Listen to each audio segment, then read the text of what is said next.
Lori yajja. Ati munayo n'osonyiwa baby. Wow, was weird. She didn't mean nothing to me.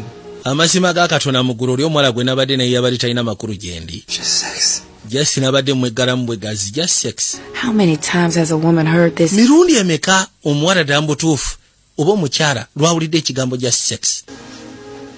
Abasajja okujja kwa bamanyiira. I love you. Ekituufu kiri nti njagala gwe. I'm sick without you. Ndwala wootali. I need you. Nkwetaaga.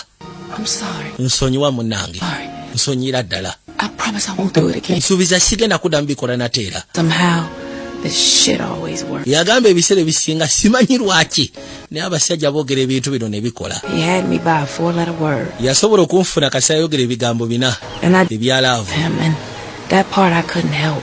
Yagamba nti bwe yayogera natuka nga sikyasobola kweyamba. There's a bitch when she's chained to it. Omanyi omukwano amazima ga Katonda mu ggulu sitaani naddala nga ayitiddemu oyo akucunya. Just wait for the next con. Nali wano nga ndi naye nga ndabira ddala mu butuufu alinga ayagala okuddamu okunfera.